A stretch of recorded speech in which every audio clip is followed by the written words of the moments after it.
சுத்த பைபிள் வார்த்தை உண்மையா பொய்யா என்று கூட அநேகர் இன்றைக்கும் தெரியாமல் இருக்கிறார்கள்.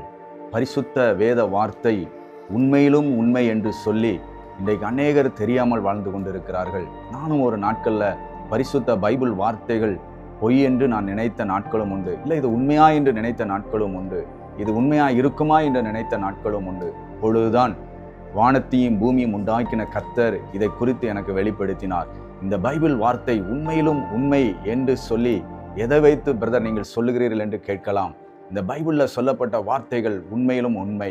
ஏசாயா என்கிற ஒரு பைபிள் புஸ்தகம் இருக்கிறது. ஏசாயா 9:6 சொல்லப்பட்டிருக்கிறது, இயேசு கிறிஸ்து பிறப்பதற்கு முன்பாகவே 2500 வருடங்களுக்கு முன்பாகவே இயேசு கிறிஸ்து பிறப்பார். அவர் பாலகனாய் பிறப்பார். அவருடைய நாமம் நித்திய பிதா. அவர் சமாதான பிரபுவாய் பிறப்பார் என்று சொல்லி இயேசு கிறிஸ்துவை பிறப்பதற்கு 2500 வருடங்களுக்கு முன்பாகவே இந்த பைபிள் வார்த்தையிலே தெளிவாய் சொல்லப்பட்டிருக்கிறது. இயேசு பாலகனாய் பிறப்பார். அவர்தான் நித்திய பிதா, அவர்தான் சமாதான பிரபு என்று சொல்லி பிறந்து அவர் என்ன செய்வார்? ஏசாயா சொல்லப்பட்டிருக்கிறது, நம்முடைய பாவங்கள் நிமித்தம், நம்முடைய அக்கிரமத்து நிமித்தம் இயேசு நொறுக்கப்படுவார், நமக்காக காயப்பட்டு அவர் நொறுக்கப்படுவார் என்று சொல்லப்பட்டது. அந்த வார்த்தையும் அப்படியே நிறைவேறிவிட்டது. 2500 வருடங்களுக்கு முன்பாக எழுதப்பட்ட வார்த்தை நொறுக்கப்பட்டு அவர் என்ன செய்வார்? ஏசாயா தீர்க்கதரிசியின் புஸ்தகம் 25ஆம் அதிகாரம் 8வது வசனத்தில் சொல்லப்பட்டிருக்கிறது, அவர் மரணத்தை ஜெயமாக விழுங்குவார். மரணத்தை ஜெயமாக விழுங்குவார். இயேசு கிறிஸ்து மரணத்தை ஜெயமாக விழுங்கி அவர் உயிர்த்தெழுந்தார். இயேசு கிறிஸ்து மரணத்தை ஜெயமாக விழுங்கி உயிர்த்தெழுந்தார். அவர் உயிர்த்தெழுந்த பின்பு அந்த வார்த்தையில என்ன சொல்லப்பட்டிருக்கிறது? ஏசாயா 13:9 எடுத்து நீங்கள் வாசித்து பாருங்கள். இயேசு கிறிஸ்து மறுபடியும் இந்த பூமிக்கு வருவார்.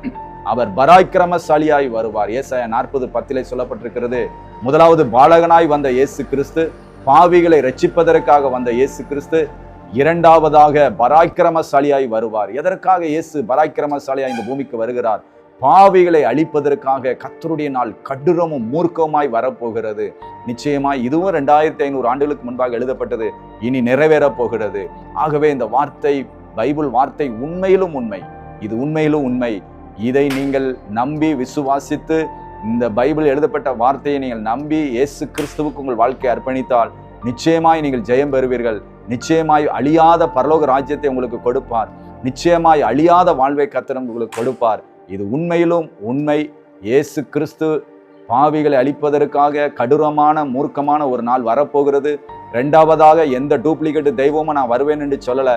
இயேசு கிறிஸ்து வருவேன் என்று சொன்னார். நிச்சயமாக அவர் வருவார். பாவிகளை அழிக்க கர்த்தருடைய நாள் கடூரமும் மூர்க்கமாய் வரப்போகிறது. நீங்களும் ஆயத்தமாயிருங்கள். இந்த பைபிள் உண்மையிலும் உண்மை.